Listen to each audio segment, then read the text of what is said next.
WhatsApp guys, this is me Lovejeet Arora. स्वागत है आप सभी का इस प्रोग्रामिंग वाली सीरीज के अंदर। तो अगला प्रोग्राम कहता है स्टैक से है। कहता है कि you have a stack which named as books stack that contain records of books. Each book record is represented as a list containing book underscore title, author underscore name and publication underscore year.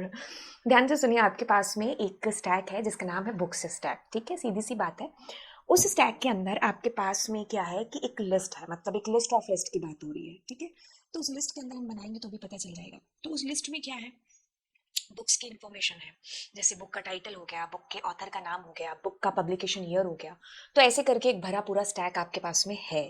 अब आपको करना क्या है, देखो हर साल paper tough होता जा रहा है। सैम्पल पेपर में ही 3 फंक्शन पूछ लिया आपको, तो क्या कम थे, है ना।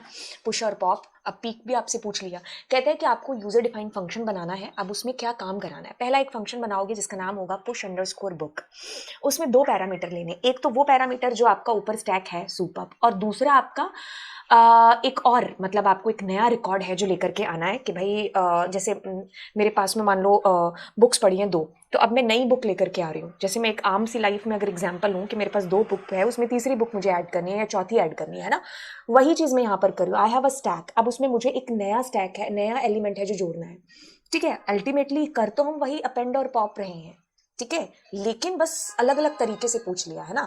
तो किसी बार, जैसे अगर हम लास्ट टू लास्ट ईयर की बात करें, तो अभी हम ये सारे प्रोग्राम्स कर चुके हैं। इसमें भी हम पुश एंड पॉप करा था, इसमें भी हमने पुश एंड पॉप ये जो करा था, है ना। सो अब इसके अंदर क्या कर रहे हैं हम लोग, यही चीज कर रहे हैं, बट बुक के केस में कर रहे हैं कि already you have a list. उस लिस्ट में आपको एक नया ऑथर, एक नई बुक, उसकी डिटेल है जो मतलब एड ऑन करनी है। तो आप क्या कर रहे हो, आपके पास टैग तो पहले से मौजूद है, वो नई इंफॉर्मेशन भी है ना जो आप साथ में दे रहे हो। This function takes stack books stack as a argument, और एक नई book record, new book as argument, and pushes the new book record on to the stack. Already जो स्टैक के अंदर डेटा है उसके साथ ही एक नया डेटा क्या हो रहा है, एड ऑन हो रहा है। ठीक है, पहली चीज। दूसरी चीज कहता है कि पॉप बुक्स। अब आपको दूसरा फंक्शन बनाना है जिसमें फिर से आप उस टैग को भेजोगे। अब आपको सिर्फ टॉप मोस्ट जो एलिमेंट है ना उसको डिलीट कराना है, मतलब उसको एक तरीके से क्या करना है, दिस फंक्शन पॉप रिमूव करके आपको उसको रिटर्न कराना है। अगर स्टैक आपका पहले से खाली है तो आप एक मैसेज प्रिंट करा दो कि भाई अंडरफ्लो हो चुका है, यानी कि आपके स्टैक के अंदर की सारी वैल्यूज खत्म हो चुकी हैं। और फिर आप क्या करते हो, पीप। पीप में क्या कराना है कि आपको डिलीशन विलीशन नहीं कराना है, you just want to see the top most element which is recently added. और अगर स्टैक खाली है तो आप नन मैसेज है जो प्रिंट करा देंगे। बस इतनी सी बात हो गई, रात इतनी सी चीज है जो हम इसके अंदर करेंगे। सबसे पहले क्या करते हैं, डिक्शनरी नहीं, एक स्टैक ले लेते हैं जो कि आपका है बुक स्टैक नाम से, जिसमें आप अपने डेटा को डाल दो। तो मैंने डाल दिया जैसे साइंस बुक ए। ठीक है, और उसका ऑथर डालें, और मैंने ऑथर डाल दिया और उसका ईयर डाल दिया। ठीक है, अब आप क्या करेंगे, नेक्स्ट बुक आप ले लेते हो, आपने कहा हिंदी ए। ठीक है, और उसका,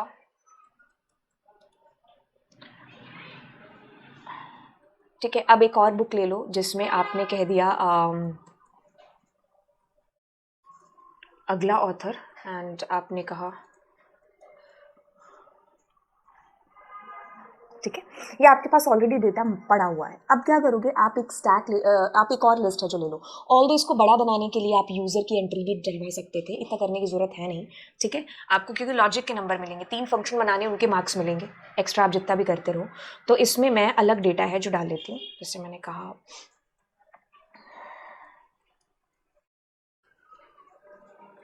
ये नया रिसेंटली एक बुक है जो आई है जो हमें ऐड करनी है ना। तो अब मैंने क्या कहा, पुश अंडरस्कोर बुक, इसमें 2 पैरामीटर है। ठीक है, और दूसरा आपके पास न्यू अंडरस्कोर बुक। ऑल्दो आपको पता है कि आपके पैरामीटर और आर्ग्यूमेंट सेम हो सकते हैं, नहीं भी होंगे तो भी कोई दिक्कत वाली बात, अंडरस्कोर बुक, एंड उसमें भी आपने यही चीज कर दी। तीसरा एक और फंक्शन बनाओगे जो कि होगा डेफ पीप फंक्शन, और उसमें भी आप इसी चीज को भेज रहे हो। ठीक है, तो फंक्शंस की बॉडी स्ट्रक्चर आपने लिख ली। अब आप यहाँ पर आ जाइए, काम करिए अपना।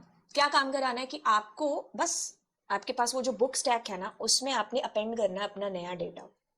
तो आपने क्या कर दिया, न्यू बुक ऐड कर दी, दैट्स इट। अब जब आपको पॉप करना है तो आपको पहले चेक कर लेना है कि इफ आपका स्टैक कहीं खाली तो नहीं है। अगर स्टैक खाली है तो आप रिटर्न कर दो, और रिटर्न में क्या कर दो, स्टैक एम्प्टी। एम्प्टी लिखा हुआ है ना, अंडरफ्लो लिखा हुआ है। ठीक है, ये कर दिया।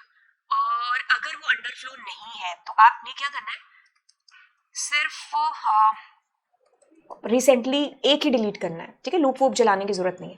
अब यही कंसेप्ट आप यहाँ पर कॉपी कर लो, ठीक है, खाली है तो अब आप क्या कर रहे हो, कुछ नहीं, नन या तो वैसे रिटर्न कर दो, नहीं तो अगर कोई फंक्शन कुछ रिटर्न नहीं करता है तो ऑटोमेटिकली नन प्रिंट होता है ना, तो ये भी आप कंसेप्ट फॉलो कर सकते हो। तो -1, ठीक है। अब आप एक एक करके इनको कॉल कर लो। जैसे first function is push function, तो उसमें आपने 2 पैरामीटर दे दिए है ना, तो आपने एक तो बुक स्टैक दे दिया और दूसरा आई गेस न्यू बुक है ना। फिर आपके पास पॉप फंक्शन है, उसमें आपने ये पैरामीटर दे दिया। फिर आपके पास पीप है ना, उसमें भी आपने ये दे दिया। अब इसमें आप क्या करो, प्रिंट एंड प्रिंट है ना। आपको मेनली इन फंक्शंस की लॉजिक बनाने के मार्क्स है जो मिलेंगे, ठीक है। ये नन आपके पास में क्यों प्रिंट हो रहा है एक्स्ट्रा में, हाँ क्योंकि आपको यहाँ पर रिटर्न कराना है, ठीक है,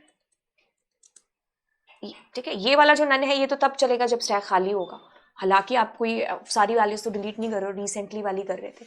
तो आपके पास में देखो ये 2025 पाइथन वाला पहले डिलीट होगा क्योंकि पहले आप पॉप कर रहे हैं, उसके बाद जो रिसेंटली इसके बाद वाला होगा विच इज 2019 वाला है ना, तो वो बुक प्रिंट हो जाएगी। तो कुछ भी नहीं, अगर आपको कुछ भी नहीं आ रहा ना तो आपको क्या करके आना है, मतलब स्टैक तो मैं मान ही नहीं सकती कि आपका स्टैक गलत हो जाए। अगर आप प्रोग्रामिंग में बिल्कुल कह लो ना कि हम नल्ले बच्चों में आते हैं जिनको कोड भी नहीं आता कुछ, उसका स्टैक वाला प्रोग्राम गलत ही नहीं होना चाहिए। स्टैक हो गया, टेक्स्ट फाइल हो गया, मैं माना कि ठीक है तुम्हें बाइनरी फाइल में दिक्कत आती है, but CSV file, text file, stack, इनमें गलती नहीं करनी है। हाँ छोटी मोटी बहुत बहुत एकदम हमारे नहीं है यार प्रोग्रामिंग बस की, फिर भी आप इसमें हाफ से ज्यादा मार्क्स है जो लेकर के आ जाएंगे। मतलब ये ऐसे प्रोग्राम्स है, क्यों, क्योंकि दिखने में लगते हैं बड़े हैं और आप अगर पहली बार करोगे, बाकी पता है पैटर्न सबका सेम है जो होता है, बोर हो जाओगे आप, इवन आप बाइनरी में भी बोर हो जाओगे क्योंकि सेम पैटर्न फॉलो हो रहा है। आप ज्यादा नहीं तो आप सर्च वाला कर लो बाइनरी फाइल के अंदर, ठीक है। तो चलो एक बार करते हैं। अब आपको क्या करना है, अब आपने यहाँ पर एक एम्प्टी स्टैक है जो आपने वैल्यूज उसके अंदर डाल रही ली। अब देखो आप क्या कर रहे हो, बुक आपने एक नया डेटा है जो इनपुट कर दिया। अब आप क्या कर रहे हो, अब देखो कुछ नहीं, बस वो डेटा को आपने एड ऑन किया इसके अंदर। अब जब आपने पूछा कि भाई खाली तो नहीं है, तो पहले आपने अंडरफ्लो रिटर्न कर दिया, नहीं तो आप रिसेंटली आइटम एडेड थी उसको डिलीट करके रिटर्न कर दिया। ओके, सो यहाँ पर एक और काम कर लेना, यहाँ पर एक और काम करना चाहिए, दैट इज दिस कि जैसे ये आपका रिटर्न हो रहा है ना, ठीक है, सो इसको भी आप ऐसे एक से कर लेना यहाँ पर, ठीक है। क्यों, क्योंकि यहाँ पर आप प्रिंट और रिटर्न ऐसे नहीं कर सकते हैं ना। आउटपुट पर वैसे कोई फर्क नहीं पड़ रहा है, क्यों किसी वजह से नहीं पड़ रहा, क्योंकि आपका स्टैक अभी खाली नहीं हुआ है, एक एक आइटम डिलीट कर रहे हैं। तो यहाँ पर भी आप रिटर्न लगा लें जो मैंने अभी की है, बाकी इज ओके।